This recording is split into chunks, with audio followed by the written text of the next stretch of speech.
May tao sa kabilang line. Hello. Hello. Ano pangalan po? Nick. Nick. Babae, lalaki? No, I'm a girl. Babae. Hindi ba ang arte? Hindi, babae ako. Oh my God. Are you sure? Yes, I am. Yeah, Nick, how young are you? 30. Parang di ka sure. 30 question mark? No, I'm 30. Really? Yes, I am. Nax, medyo aristocrat ang medyo aristocrat yung pagkakabanggit mo ng 30. Gusto ko yung mga ganun. Isa pa nga, how young are you? 30. What do you want? How about next year?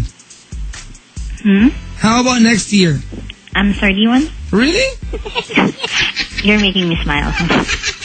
Okay, we can go on. Like, what about 2 years after now? Oh my God. I'm just kidding. All right, Nick. Okay po. What do you do? I work as a manager. Really? Yeah. Okay. Sounds like I'm not so sure. Bakit naman? Wala lang, may question mark. Really? All right. Manager of what? Operations manager. Of? Shipping company. Oh my God. So, ano ba? Mga forwarding channels ba yung mga yan? No. Actually, it's a shipping consultancy. Consultancy? Yeah. So you're being consulted every now and then? Is that about right? Definitely. No. Natulad, mga kaibigan. Gusto mo to, ha? Hold on over there. I will really talk to you. In English? Okay, we can do this. You know, my boss told me like a few months ago.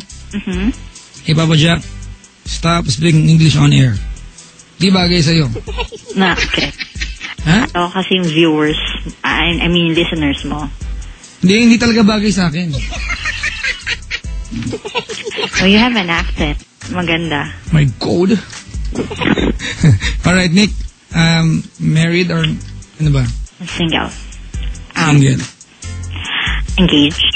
Engaged, Nox. May boyfriend. Long time? Long term ba itong relasyon na meron kayo? Yeah. 9 years is enough? Is that a long term? Actually, that's more than enough. Risky na yan eh. Yeah, oh. Hindi ko, mga kaibigan, before ka magkwento ha, sa ilan diyang, I don't know kung mag-agree ka, yung mga relasyon, 9 years kasi sila ng boyfriend niya, yung mga ganyang relasyon, yung kasal, parang naging compulsory na lang, kasi tagal niya na eh. Yeah. Di ba? Correct. Oh. Mga kaibigan, I think, generally majority, pag ganyang kahabang relasyon, ang dating kaya mapakasal kasi compulsory na lang. Tagal na kasi. Nakakaya hindi tayo kasal. Di ba? Nakakayang, di ba? Karamihan na kilala ko. Kasi there's, pag, 9 years kayo, sorry pinangunahan kita, Nika. No, okay. Baka lang kasi magtugma. Ito lang yung perception ko, baka lang magtugma sa'yo. Well, this is your chance to correct me kung sakaling mali, okay? Feeling ko kasi pag ganyan nakahaba yung panahon, pag nagpakasal kayo, ang magiging difference na lang, obligasyon, wala nang iba. Yeah. Wala nang iba. Ang dumagdag na lang, obligasyon. Well, kwentuhan mo ko, dali. Okay. Okay. Okay, ready na. The relationship started around January of 2002, to be exact. It was, shall I say, it was a perfect relationship. Splendid. Yeah. Awesome. Yeah. It was a perfect relationship. Maganda. Everything jived from from our work, from our family, from our friends. Though, syempre, in a relationship, there's still obstacles, maraming problema. But we were able to patch things up. Kaya tumagal siya until 9 years. January, forward natin, January 15 of 2011, we celebrated our 9th year anniversary. It was the time na nag-propose siya. So the maganda ang scenario. It was in a yacht, as what I expected. You expected it to be yacht? Yeah. Oh my God, that was so predictable. Yeah. He was such a bitch, tama? Tama? Puka Beach ba? Yeah. Wow. Till June 7th of 2011 came. A girl approached me. Kailan yan? Kailan? June 7. Ito lang taon na to? Yes. 2 weeks ago. Yes. Yeah, almost 3 weeks ago. Mm-hmm. Alright. A girl approached me. Ang sabi? And sabi niya, You're she's nothing pregnant. but a second-rate trying No. hard pussycat. Ganun. She was pregnant. Yung babae. Bakit daw? And ang tatay daw is yung fiancé ko. Alright. So the question ngayon is, tinanong ko yung guy, tinanong ko siya, yung fiancé ko, kung if it's true, if something happened. And he said yes. Pero twice lang daw. Talaga, twice ha? Yun ang sabi niya. So talagang, Saan naman daw niya nakilala yung girl? it was an office mate. Bago lang sa company nila. Mm-hmm. Kasi he works as CEO in a company. So, yun. Subordinate niya. And, yun nga daw, in a party, he got drunk.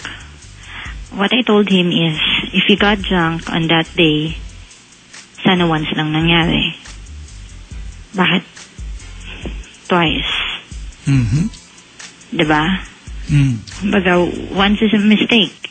Baka pwede ko bang na acceptable. But when you repeat it, then dun ako questionable. And syempre 9 years na kami. So we're doing it. I was asking him, am I not good enough? On bed? Yeah, I did. Because Ano sabi niya? you were the best. And sabi ko, if I were the best, bakit ka pa bababa sa, kumbaga, superlative na siya eh. Bakit pa pupunta Superlative! sa, ano ba? Parang superlines pa. Nabantayan. Maybe. Wala, not so sure. Kasi if he asks permission na mawawala siya ng ganito, ganyan, I allow him. Hindi ako mahigpit eh. I give freedom. Well, to everything. hindi niya utang na loob na you give him freedom. Yeah.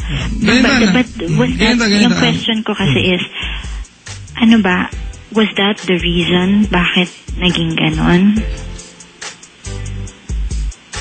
Okay.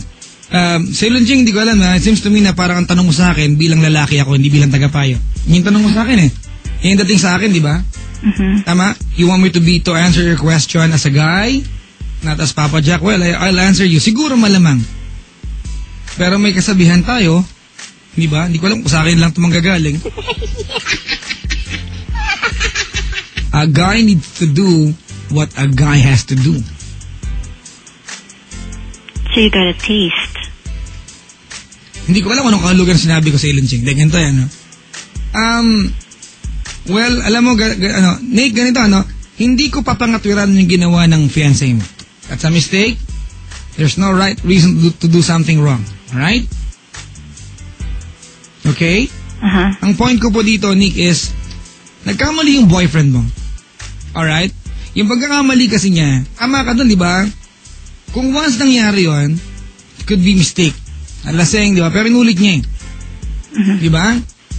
The bigger question is, ano yung meron sa girl? Hindi niya makita sa'yo. It's clear to me na he was lying when he said you were the best. Kasi if you're the best, he's looking for something better. And there's nothing better than the best. Kaya nga best eh. So obviously not the best. Mm-hmm. Because there's someone better. Mm-hmm. Happy ba siya na magkakaanak siya doon? No. He said no. Kasi I'm thinking if I should still continue with the marriage. Pag naglakad ka na sa at tinanong ka ng pare, bukal ba sa loob mong hasab ng yes I do o hindi? Given the scenario, no. Of course, may senaryo eh. Hindi tayo gumagawa ng kwento rito. May senaryo talaga. Bukal No. ba? Hindi, huwag kang pakasal. Ganun kasi. Hindi, ang akin kasi is, a part of me wants to keep the relationship. Just because it's too long to be wasted.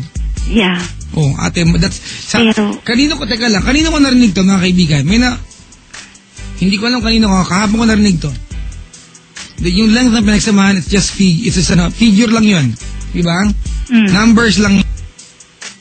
What matters the most is, how do you feel for that person? Mahal ko eh. Mahal mo? Ang problem is, that's what I'm afraid of. Alam mo yun, mahal mo, pero yung tiwala mo, what if hindi ko siya na meron akong kahati? Bila, di ba? Obviously, yes. Bata eh. Siyempre. At wala kang magagawa. Hindi mo pwede sabihin no. Exactly. I don't know. Nick, dumarating ba yung punto sa gabi na napakabalikwas ka? Dahil nai-imagine mo nakapatong siya sa babaeng yun? Yeah. And it happened twice? Yeah. Na yung mga umuman na ginagawa niya pag nagme-make love kayo, ginawa niya sa girl? Yeah.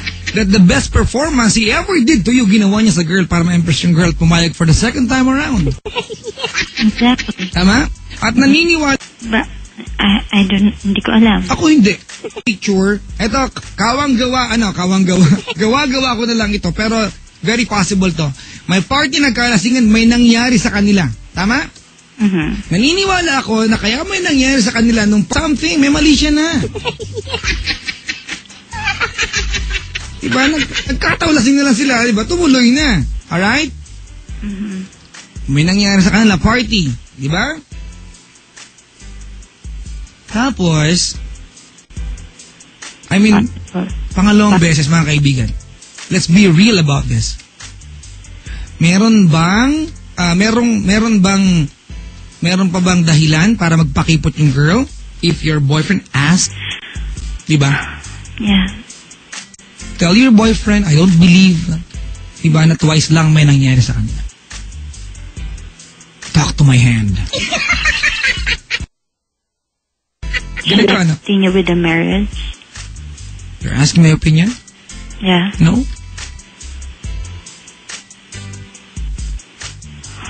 Hindi ko sinasabi na huwag na kayo magpakasal. Masarap lang na umuo kay father, mag-yes I do kapag napatawad mo na siya. Because right now, obviously, hindi pa.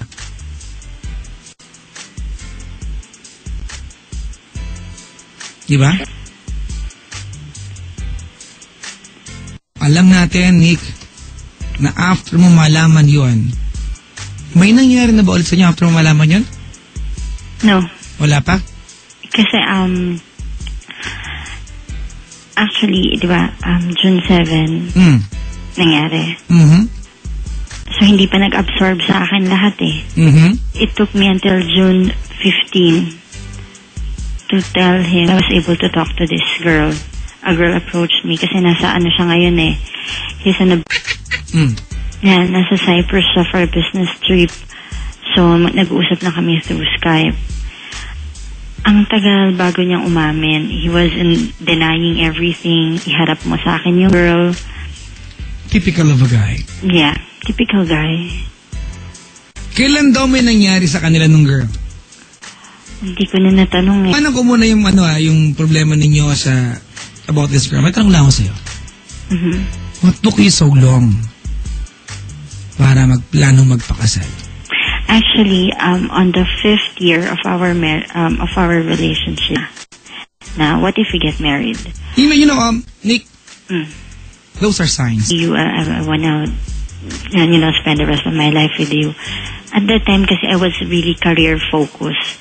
Kasi gusto ko, if I get married in place, we have our own house, we have our like this, we have our own savings, and meron siyang sarili niyang savings, meron ako sa same time.